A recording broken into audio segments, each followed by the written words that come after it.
Padre Celestial, gracias te damos por las bendiciones recibidas esta semana. Gracias por las almas que han entregado su vida al Señor.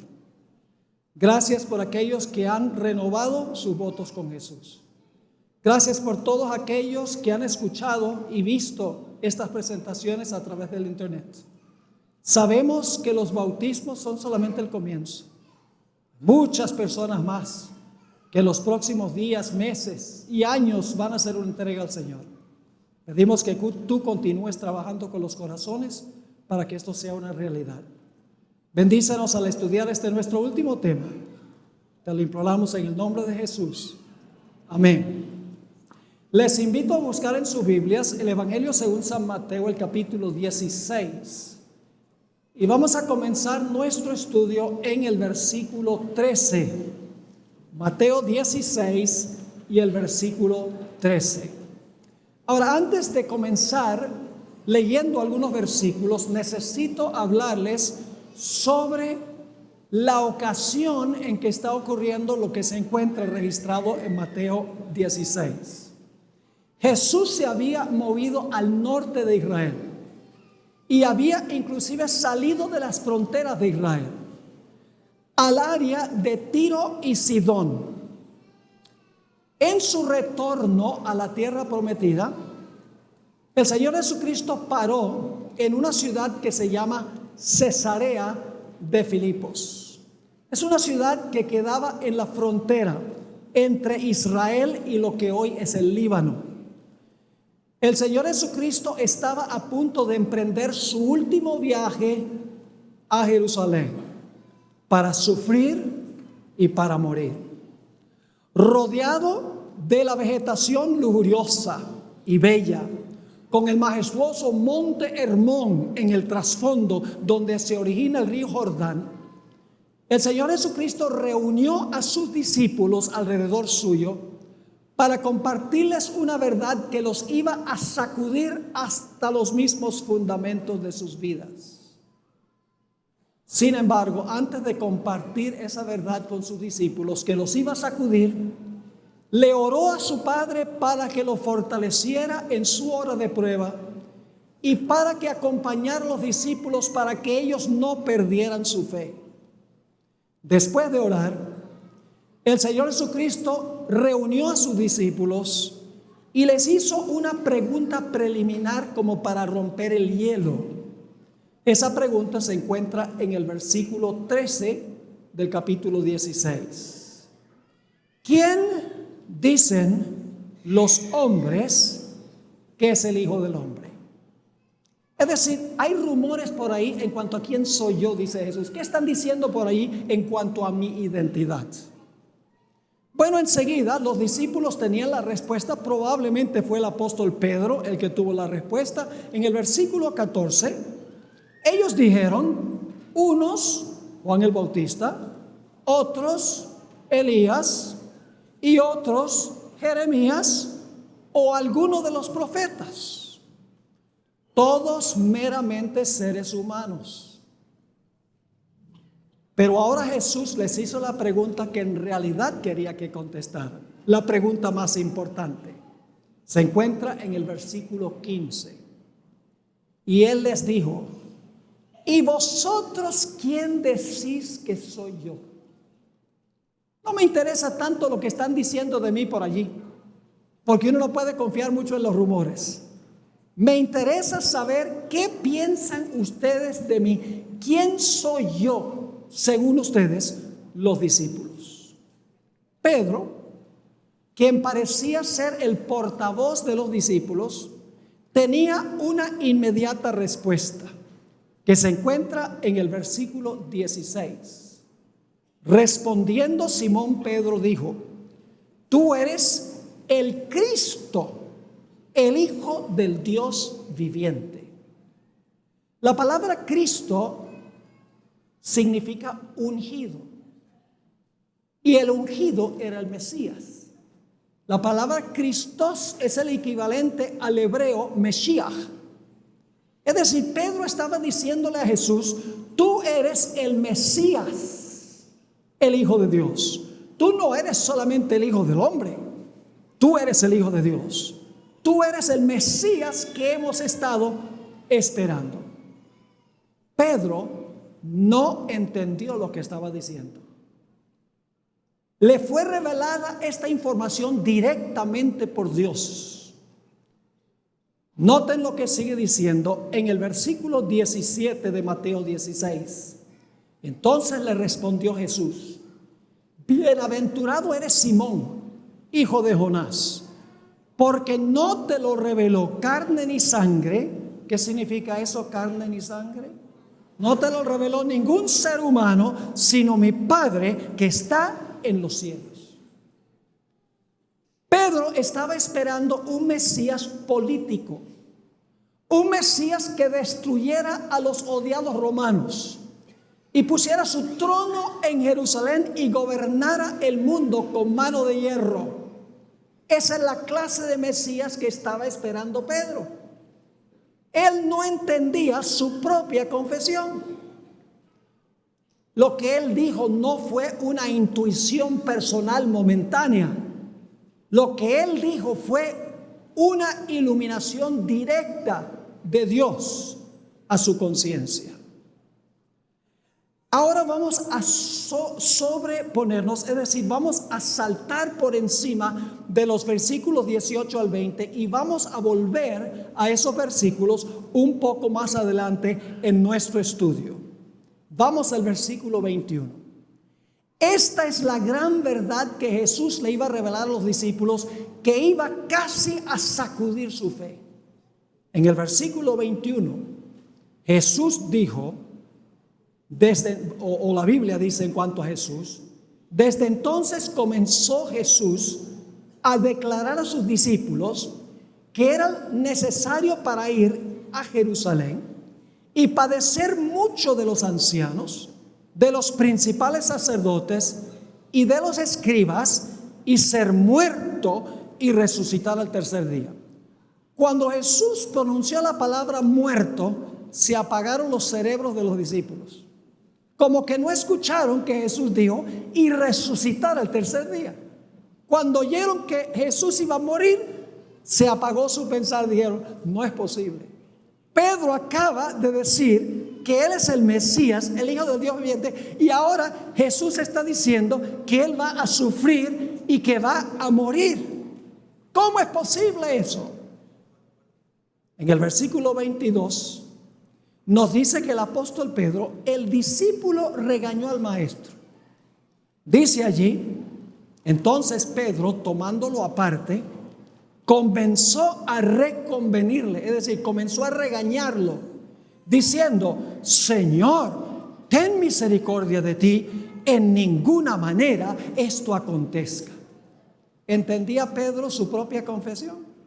No lo entendía. Porque para él el Mesías no moría, el Mesías reinaba, el Mesías era glorioso. Ahora Jesús dice, voy a Jerusalén, voy a padecer y voy a morir. Y ni siquiera se dieron cuenta que dijo resucitar al tercer día. Y ahora le toca a Jesús reprender a Pedro. En el versículo 23 dice, pero él volviéndose dijo a Pedro, quítate de delante de mí, Satanás. Jesús no le estaba hablando tan solo a Pedro, le estaba hablando de aquel que estaba usando a Pedro para decirle eso a Jesús. Quítate de delante de mí, Satanás. Me eres tropiezo, porque no pones la mira en las cosas de Dios, sino en las de los hombres. Exactamente lo contrario de lo que había dicho anteriormente. Ahora vamos a pasar también por alto los versículos 24 al 27. Vamos a volver a ellos al final de nuestro estudio. Pero quiero que saltemos al versículo 27.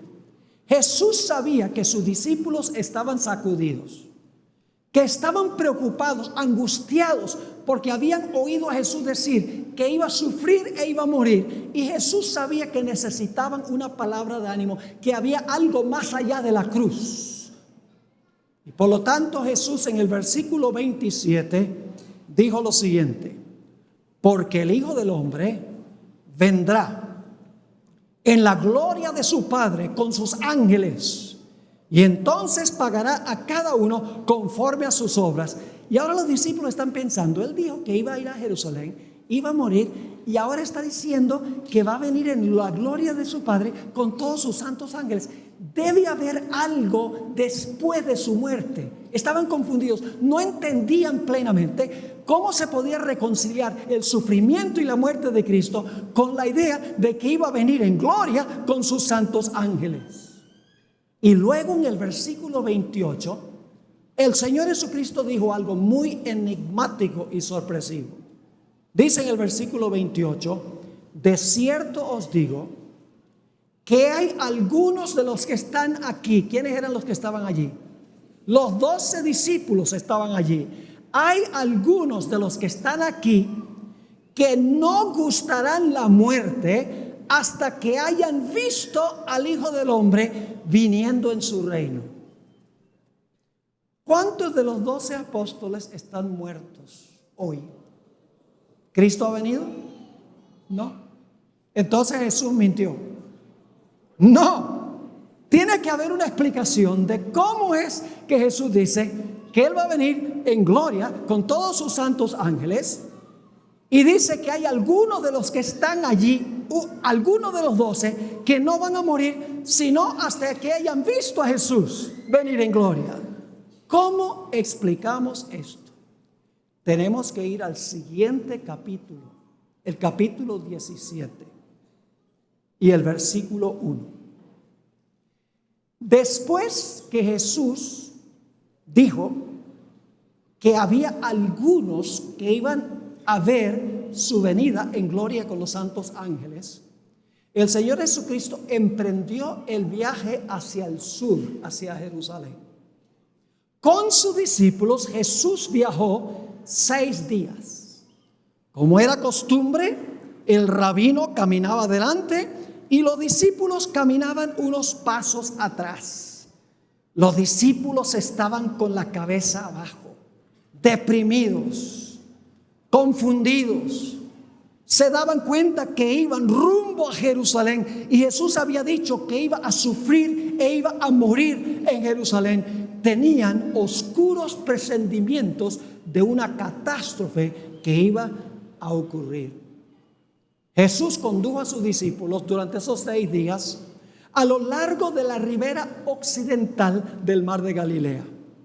Después de 6 días de viaje, llegó probablemente al monte Tabor, que queda en la esquina sudoccidental del mar de Galilea. Por 6 días los discípulos no habían podido dormir ni descansar. Estaban preocupados en cuanto a lo que había dicho Jesús, en cuanto a su sufrimiento y su muerte. El Señor Jesucristo, después de los 6 días de viaje, tomó a 3 de sus discípulos para llevarlos a la cima del monte. Eso es lo que dice en el libro de Mateo, capítulo 17 y el versículo 1.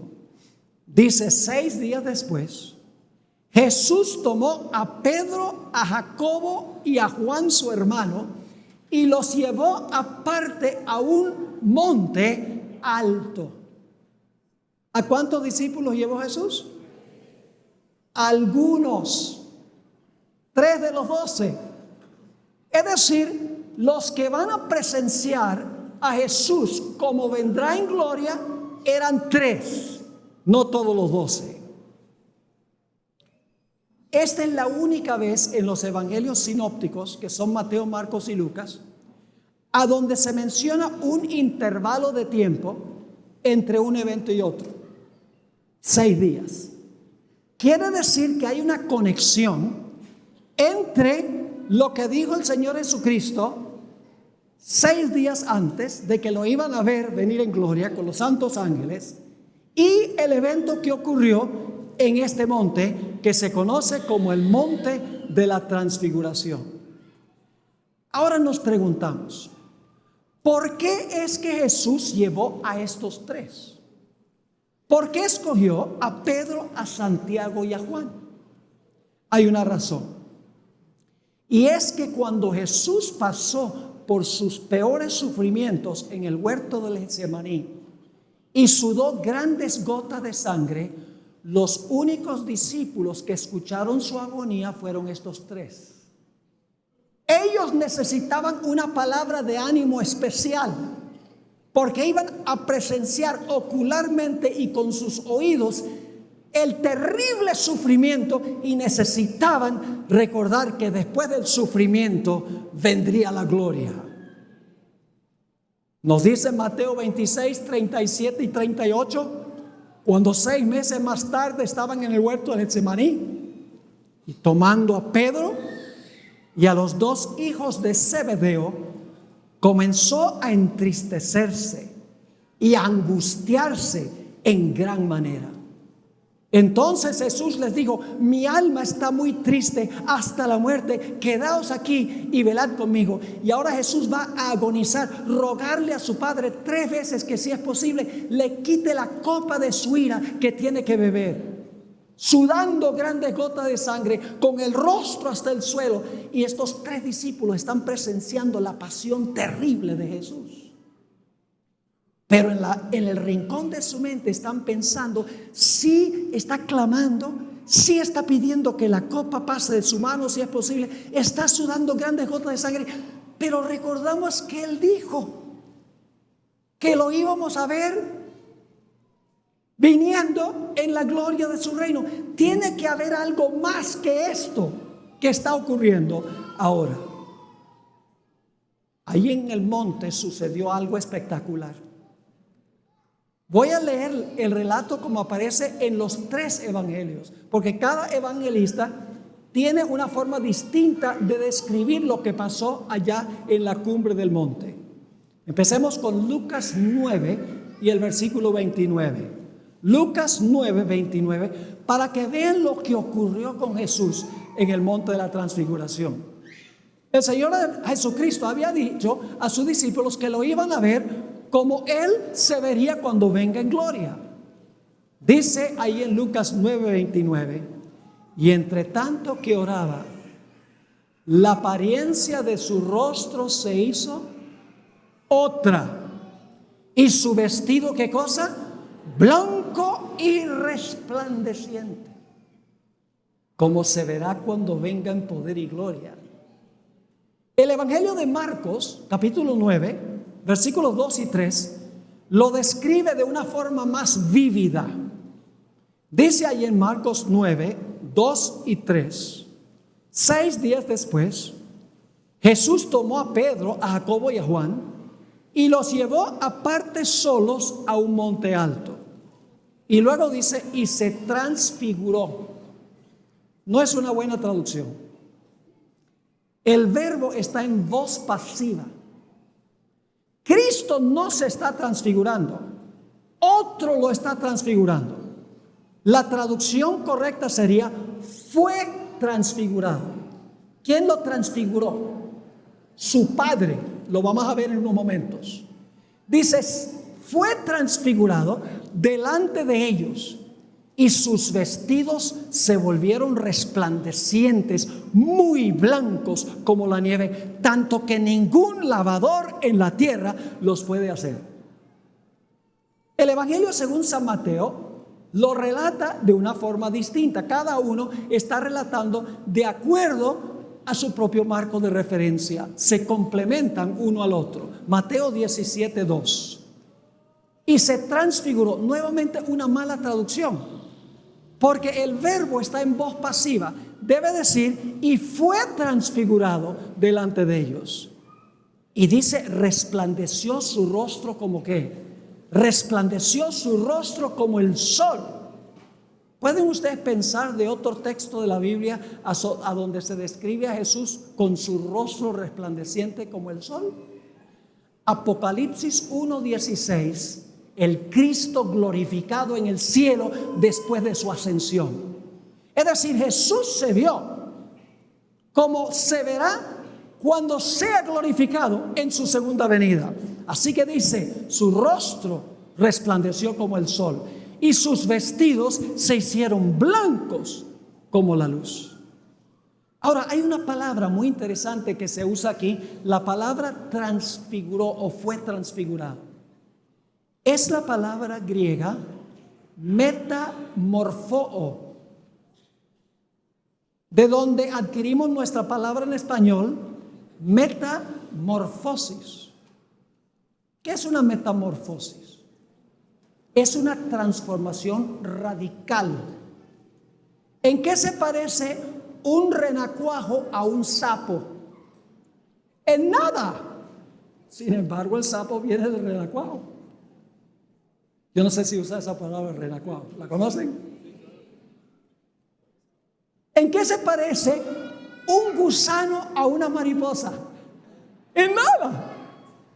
La metamorfosis es una transformación radical. Es decir, Jesús ya no se veía como el humilde carpintero de Nazaret. Se vio como se verá cuando venga en poder y gloria. Es decir, los tres, lo vieron como se verá cuando venga en su reino con todos sus santos ángeles. Pero la historia no termina allí. En el versículo 3 de Mateo 17, nos dice que dos personajes vinieron para hablar con Jesús desde el cielo. Es interesante que el Evangelio de Lucas dice que estos personajes vinieron rodeados de gloria. Es decir, vinieron en su estado glorificado. Ellos ya habían sido glorificados, habían recibido su cuerpo incorruptible e inmortal. Y esos dos personajes fueron Moisés y Elías. Hablemos primero de Moisés. Moisés murió a los 120 años. Y cuando uno lee en cuanto a su muerte, hay dos cosas muy extrañas en cuanto a la muerte de Moisés. Vamos a Deuteronomio 34, 5 y 6. Deuteronomio 34, 5 y 6.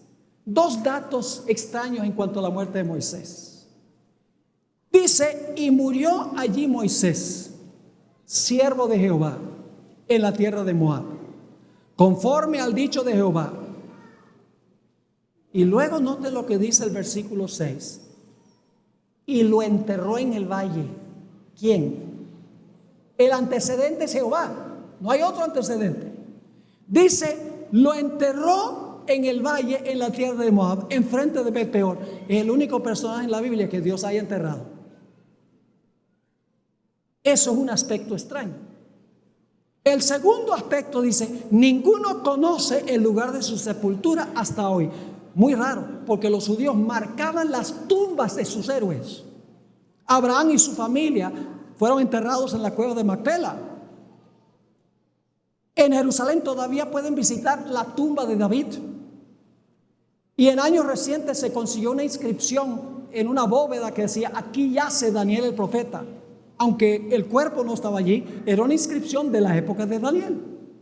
Los judíos marcaban los sepulcros de sus héroes, pero cuando se trata de Moisés, nadie sabía dónde estaba enterrado y Dios mismo fue el que lo enterró. Ahora, cuando Moisés murió y fue sepultado, hubo una batalla en su sepulcro.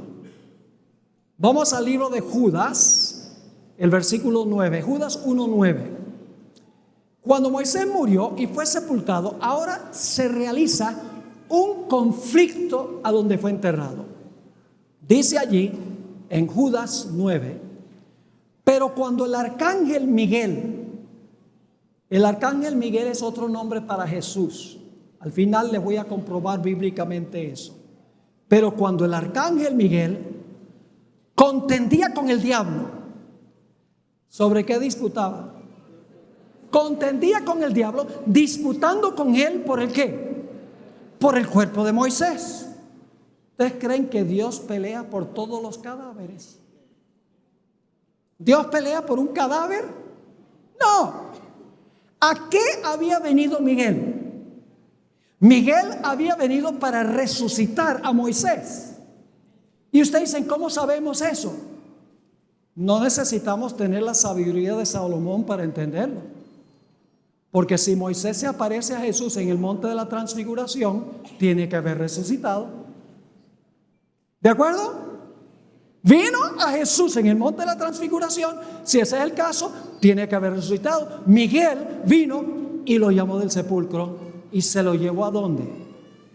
Se lo llevó al cielo. Murió, resucitó y ascendió al cielo. La disputa era muy sencilla. Moisés pecó al final de su vida. Y Satanás decía: Moisés es mío porque pecó. La paga del pecado es muerte. Pero Miguel, nombre de Cristo Jesús, significa quien es como Dios. Dice: no niego que Moisés haya pecado. Pero Moisés se arrepintió, confesó su pecado y confió en mi sacrificio en la cruz. Y Satanás dice: ¿cuál sacrificio si tú no has muerto todavía?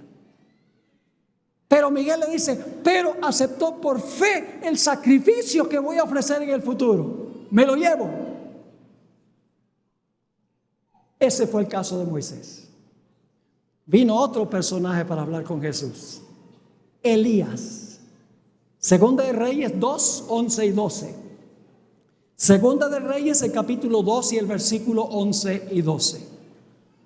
Dice: y aconteció que yendo ellos y hablando, Elías y Eliseo, he aquí un carro de fuego con caballos de fuego apartó a los dos. Y Elías subió al cielo en un torbellino. Viéndolo, Eliseo clamaba: Padre mío, carro de Israel y su gente de a caballo. Y nunca más le vio. Y tomando sus vestidos los rompió en dos partes. Elías fue trasladado al cielo de entre los vivos. Moisés murió, resucitó y fue al cielo. Y en el monte de la transfiguración los dos vinieron allá a donde se encontraba Jesús con los 3 discípulos. Ahora quiero que noten Lucas 9 y el versículo 30 y 31. ¿Cuál fue el tópico de conversación?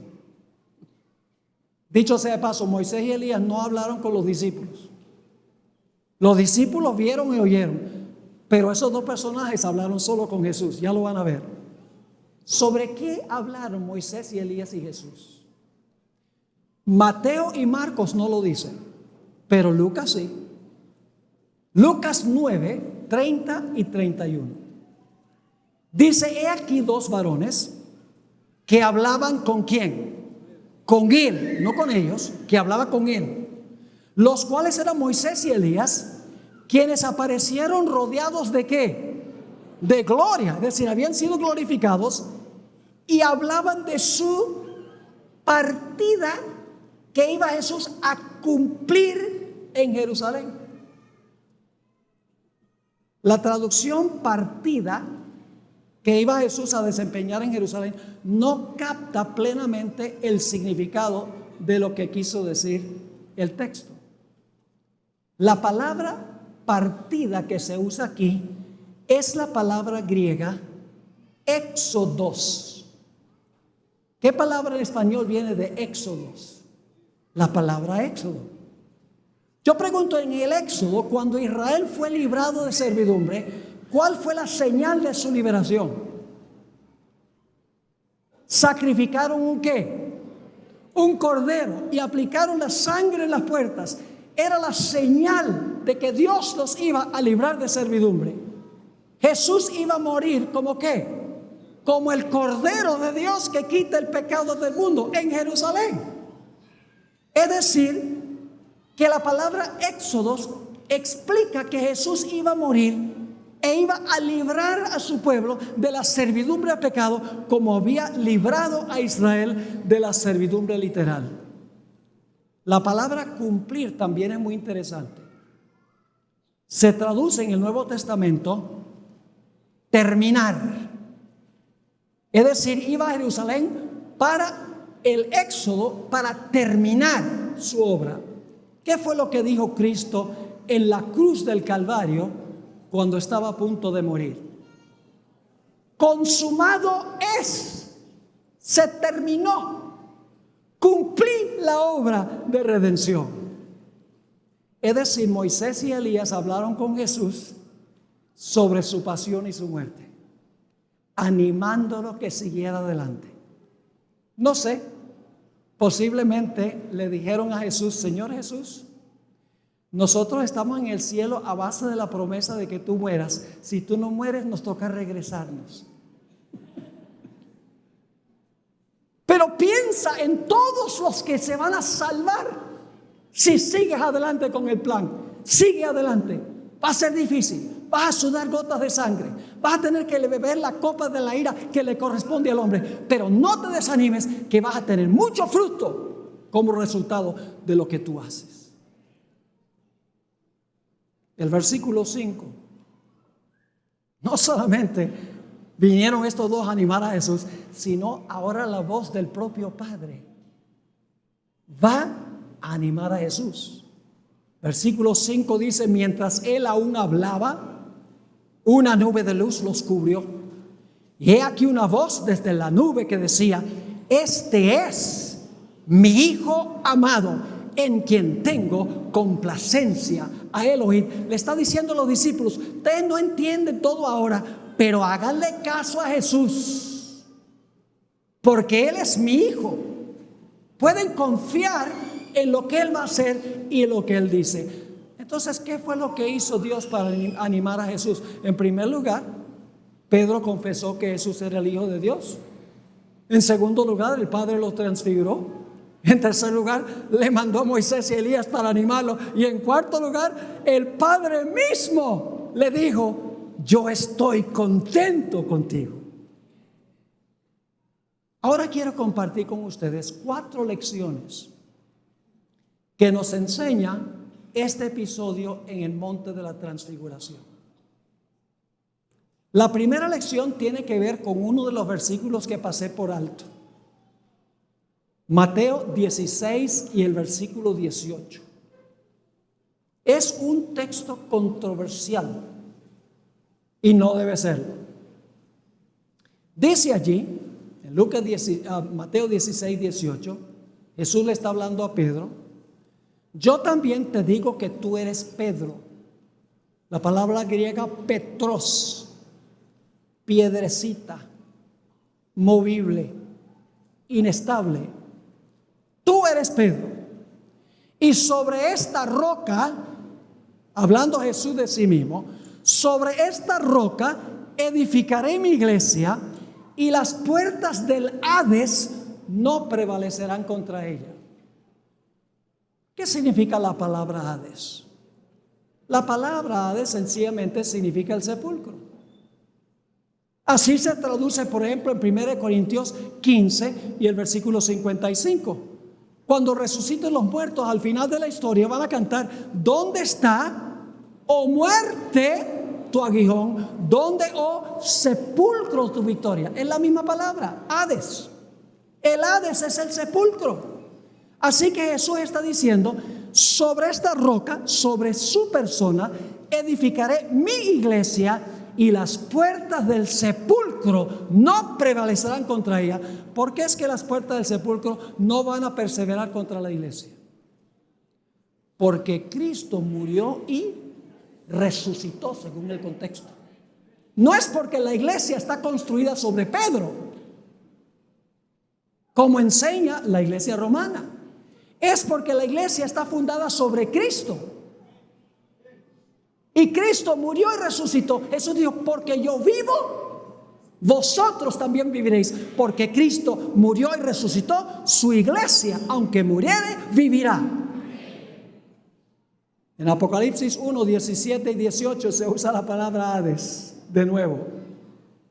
Dice Juan: cuando le vi, caí como muerto a sus pies. Y él puso su diestra sobre mí, diciéndome: no temas. Este es Jesús hablando.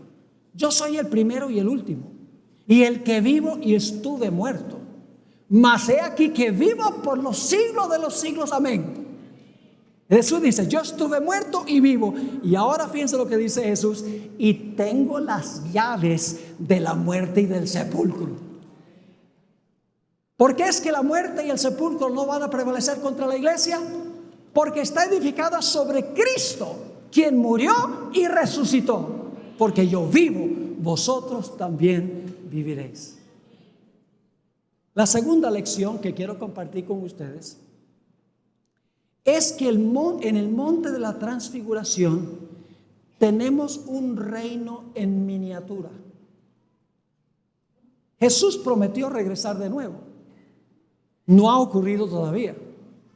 Pero podemos tener la certeza de que va a ocurrir porque ya Jesús resucitó a Moisés y se llevó a Elías. Es un evento histórico. Lo cual significa, si lo hizo con ellos, podemos confiar que lo va a hacer con todos sus fieles al final de la historia. Noten 1 Tesalonicenses 4, 15 al 17. Por lo cual os decimos esto en palabra del Señor, que nosotros que vivimos, que habremos quedado hasta la venida del Señor. ¿Quién representa a los que van a estar vivos cuando Jesús venga? Elías, que no murió y fue trasladado. Los que habremos quedado hasta la venida del Señor, no precederemos a los que durmieron. ¿Quién representa a los que durmieron? Moisés. Y aquí está el tercer personaje en el monte. Porque el Señor mismo, ¿quién es ese? ¿Quién es el Señor mismo? Jesús. Porque el Señor mismo, con voz de mando, con voz de arcángel. ¿Cuál arcángel? Miguel. Y con trompeta de Dios descenderá del cielo. Y los muertos en Cristo resucitarán primero.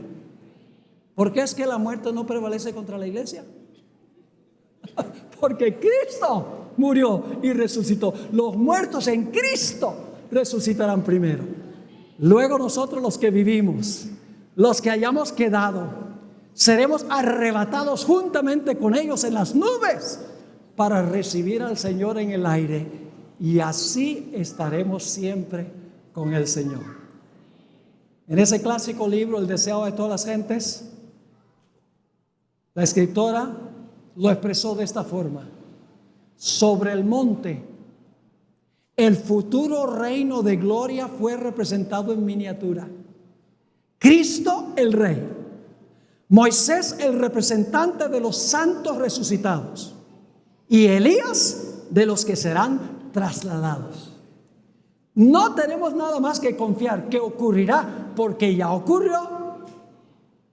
Ya Moisés y Elías están allá en el cielo, lo cual significa que si ocurrió, podemos confiar de que nuevamente en el futuro ocurrirá con todos los fieles de Dios.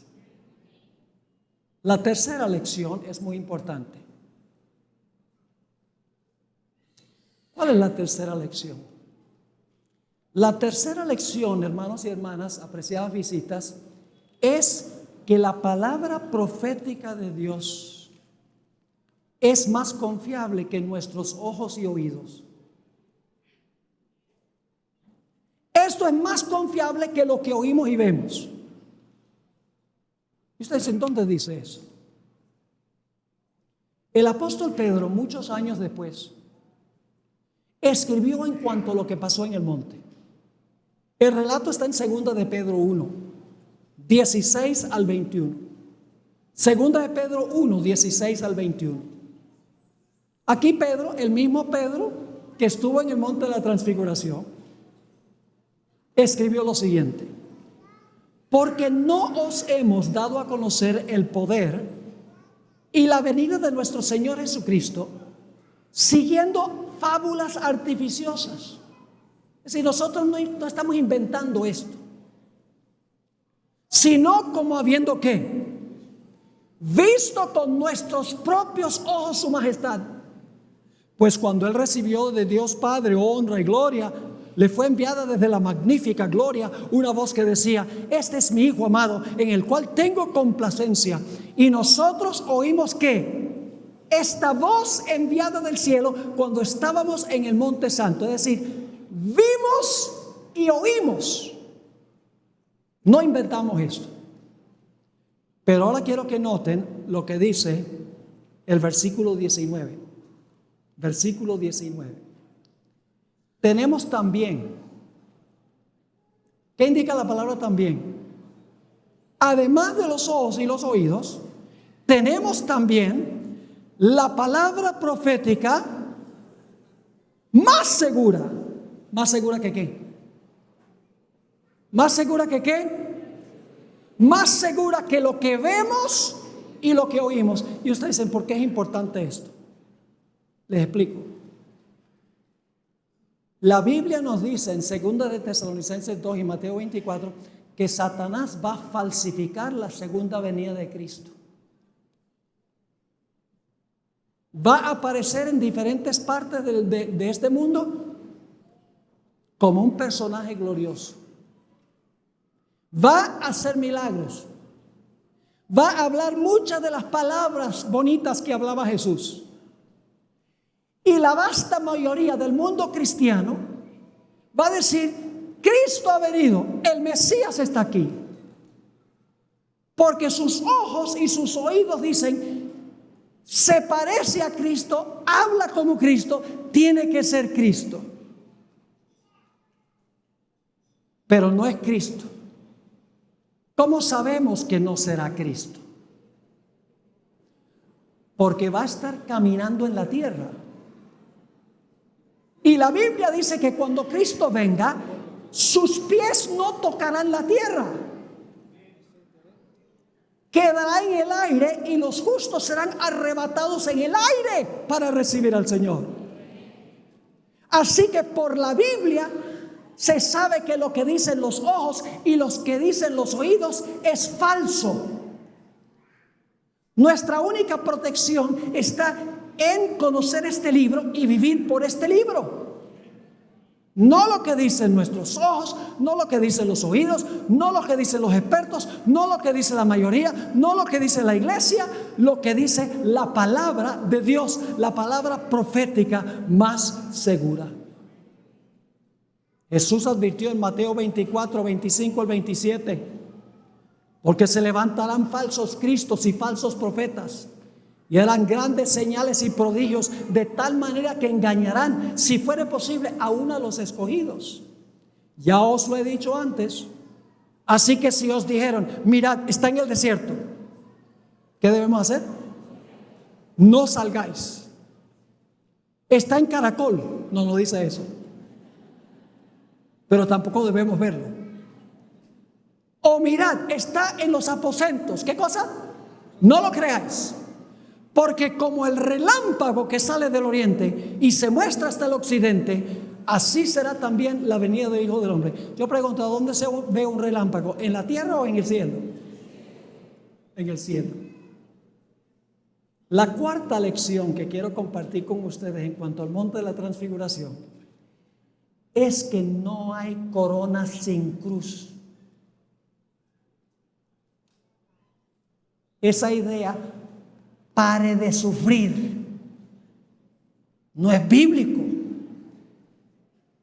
Es a través de mucho sufrimiento, compartiendo los sufrimientos de Jesús, que finalmente entramos en la gloria.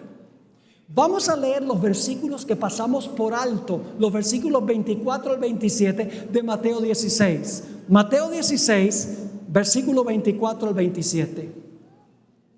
Entonces Jesús dijo a sus discípulos: si alguno quiere venir en pos de mí, niéguese a sí mismo. ¿Y qué? El primer paso es que tome su cruz y sígame. Porque todo el que quiera salvar su vida, la perderá. Y todo el que pierda su vida por causa de mí, la hallará. Porque ¿qué aprovechará al hombre si ganare todo el mundo y perdiere su alma? ¿O qué recompensa dará el hombre por su alma? Porque el Hijo del Hombre vendrá en la gloria de su Padre con sus ángeles, y entonces pagará a cada uno conforme a sus obras. La gloria viene después de la cruz.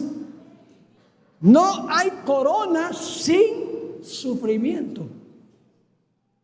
Pedro mismo lo expresó así en 1 de Pedro 4, 12 y 13.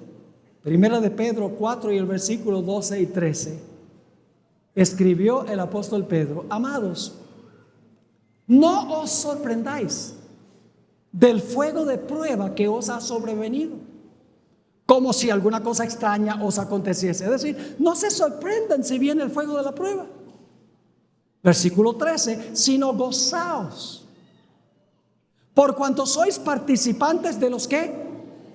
De los padecimientos de Cristo, para que también en la revelación de su gloria os gocéis con gran alegría. Primero los padecimientos, luego la gloria. En 1 Pedro 5:10, Pedro expresa lo mismo. Mas el Dios de toda gracia, que nos llamó a su gloria eterna en Jesucristo, después que hayáis padecido un poco de tiempo. ¿Nos llamó a qué? A la gloria eterna, pero ¿después de qué? Después que hayáis padecido un poco de tiempo, Él mismo os perfeccione, afirme, fortalezca y establezca. Y el apóstol Pablo escribió en 2 Timoteo 2:12, si sufrimos, también reinaremos con Él. Si le negáremos, Él también nos negará. No hay corona sin cruz. Si vamos a seguir en los pasos de Jesús, primero viene la pasión y luego viene la gloria. Y Dios quiere que nos mantengamos firmes como Jesús, para que entonces podamos disfrutar de la gloria juntamente con Jesús. ¿Cómo será la vida futura? 2 Corintios 2:9, el apóstol Pablo escribió algo muy interesante que ustedes conocen antes bien, como está escrito: cosas que ojo no vio, ni oído oyó, ni han subido en el corazón del hombre, son las que Dios ha preparado para los que lo aman. ¿Saben qué va a haber allá? Puertas de perla, calle de oro puro, agua cristalina, agua dulce de verdad. Comeremos maná horneado por los ángeles, un fruto distinto del árbol de la vida cada mes. Viviremos en una ciudad con fundamentos de piedras preciosas. Veremos al león y al cordero sentados juntos. Podremos visitar a los grandes héroes de la fe, como Enoc, Adán, Noé, Abraham, Moisés, Elías, el apóstol Pablo, etc. Nos encontraremos con nuestros amigos y nuestros familiares que murieron en Cristo. Podremos visitar distantes galaxias. Nunca se acabarán los lugares que podremos visitar. Pero aunque no hubiera nada de esto, valdría la pena estar allí. Justo antes de ir Jesús al Getsemaní para cargar los pecados del mundo, se reunió con sus discípulos en el aposento alto y les dijo: me voy. Pedro, apesadumbrado, le dijo a Jesús: ¿para dónde vas? Jesús le dijo: donde yo voy no puedes ir conmigo, pero me seguirás después. Y Pedro dice: Señor, no quiero seguirte después, quiero irme ahora contigo. Señor, no podemos concebir ni de un instante sin estar en tu presencia. Quiero ir contigo ahora. Vamos a leer el pasaje, Juan 13, versículo 33, y luego el versículo 36 y el versículo 37 y 38. Jesús dijo: hijitos, aún estaré con vosotros un poco. Me buscaréis, pero como yo dije a los judíos, así os digo ahora a vosotros: a donde yo voy, vosotros no podéis ir. Le dijo Simón Pedro: Señor, ¿a dónde vas? Jesús le respondió: a donde yo voy, no me puedes seguir ahora, mas me seguirás después. Le dijo Pedro: Señor, ¿por qué no te puedo seguir ahora? Mi vida pondré por ti. Jesús le respondió: ¿tu vida pondrás por mí? De cierto te digo, no cantará el gallo sin que me hayas negado 3 veces. Ahora los discípulos estaban otra vez apesadumbrados y tristes porque Jesús dijo que se iba. Jesús sabía que estaban tristes. Y por eso vienen las famosas palabras que todos conocemos y podemos repetir de memoria. Que a veces recitamos estas palabras pero no vemos el contexto. De que los discípulos están apesadumbrados, angustiados porque Jesús dijo: me voy. En Juan 14, 1 al 3, si quieren lo pueden repetir conmigo. No se turbe vuestro corazón. ¿Creéis en Dios? Creed también en mí. en la casa de mi Padre muchas moradas hay. Si así no fuera, yo os lo hubiera dicho. Voy pues a preparar lugar para vosotros. Y si me fuere y os prepararé lugar, vendré otra vez y os tomaré a mí mismo, para que donde yo estoy, vosotros también estéis.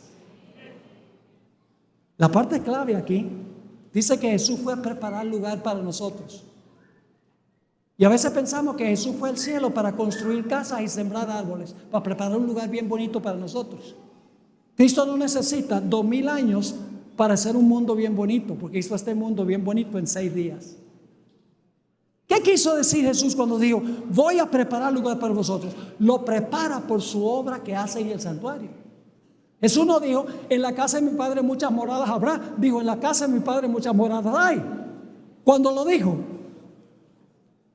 lo más importante es que Jesús dijo, os tomaré a mí mismo, para que donde yo estoy, vosotros también estéis. El cielo es estar con Jesús. El pasaje que leímos en 1 Tesalonicenses 4 básicamente dice lo mismo. Dice el versículo 17, para leer de nuevo: luego nosotros, los que vivimos, los que hayamos quedado, seremos arrebatados juntamente con ellos, es decir, con los que murieron y resucitaron, en las nubes para recibir al Señor en el aire. ¿Y qué es lo más importante? Y así estaremos siempre con el Señor, para que donde yo estoy, vosotros también estéis. Estaremos siempre con el Señor. En Apocalipsis 21 y el versículo 2 hasta el versículo 4, nuevamente viene la misma idea. Dice: yo, Juan, vi la santa ciudad, la nueva Jerusalén, descender del cielo de Dios, dispuesta como una esposa ataviada para su marido. Y oí una gran voz del cielo que decía: he aquí el tabernáculo de Dios, ¿qué? Con los hombres, y Él morará con ellos, y ellos serán su pueblo, y Dios mismo estará con ellos como su Dios. ¿Qué es el cielo? Que Jesús esté donde estamos nosotros y viceversa. Enjugará Dios toda lágrima de los ojos de ellos, y ya no habrá muerte, ni habrá más llanto, ni clamor, ni dolor, porque las primeras cosas pasaron. En Apocalipsis 22 y el versículo 3 y 4 hay un versículo lindo. Dice: ya no habrá más maldición. Y el trono de Dios y del Cordero estará en ella. Sus siervos le servirán. Y aquí viene la parte clave. ¿Qué cosa? Y verán su rostro, y su nombre estará en sus frentes. ¿Cómo van a reaccionar los impíos cuando vean el rostro de Jesús? Apocalipsis 6, versículos 16 y 17 dice que los impíos se van a esconder en las cuevas y van a rogar que las rocas caigan sobre ellos, y van a decir: escondednos ¿de qué? Del rostro del que está sentado en el trono. Pero el pueblo de Dios va a decir: he aquí, este es nuestro Dios, le hemos esperado y Él nos salvará. ¿Cómo se llama la ciudad donde vamos a vivir? Nueva Jerusalén. Pero ¿saben que tiene otro nombre? Vamos a Ezequiel 48:35. Ezequiel 48 y el versículo 35. En derredor de la ciudad tendrá 18,000 cañas, y el nombre de la ciudad desde aquel día será Jehová Samá. Ahora usted dice: ¿qué es eso de Jehová Samá? ¿Qué significa Jehová Samá en el idioma hebreo? Significa: Jehová está allí. ¿Qué es lo que importa? Donde yo estoy, vosotros también estéis. Os atraeré a mí mismo, para que donde yo estoy también vosotros estéis. Juan estaba ya viejito, en la tercera edad, en la isla, en la penitenciaría de Patmos. Sus mentes sospechaba que estaba a punto de morir antes que viera a Jesús venir en gloria. Pero de repente en visión vio a Jesús glorificado. Está en el capítulo 1. Y Juan pensó, ¿será que ha llegado el momento de ver a mi querido Jesús regresar en gloria? No. Jesús vino a mostrarle la historia que faltaba de la iglesia. Las batallas, los conflictos con la bestia, con su imagen sobre la marca. Lo que todavía le restaba al pueblo de Dios en lo que todavía faltaba de la historia.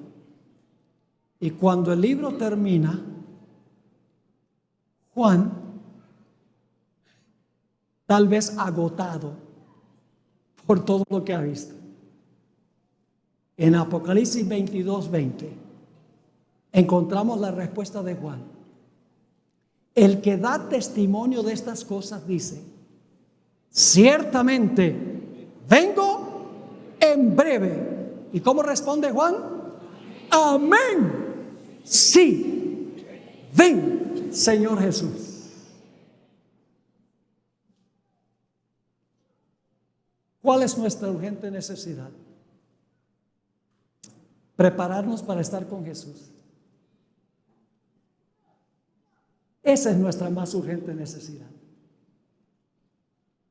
Yo pregunto en esta tarde, ¿cuántos de nosotros ansiamos en las profundidades de nuestro ser, de nuestro corazón, que termine la lóbrega historia de este planeta, para que podamos estar en un mundo donde no hay conflictos, donde no hay guerra, donde no hay muerte, donde no hay drogadicción, donde no hay conflictos familiares, donde no hay problemas económicos, donde nuestra salud será perfecta por los siglos de la eternidad? Ahora quiero hablar específicamente a aquellas personas que todavía no han sellado su pacto con Jesús a través del bautismo. Hemos tenido un gran número de bautismos en los últimos días. Yo creo que va a sobrepasar 100 personas que se han bautizado. Damos gloria a Dios por eso. Pero yo sé que hay algunos que han demorado su decisión, que no han tomado la decisión. Y en este momento yo quiero darles la oportunidad de que ustedes tomen esa decisión definitiva. Y usted dice, ¿pero para qué el bautismo? Porque en el momento del bautismo es que nosotros nos unimos a Cristo Jesús y a su familia.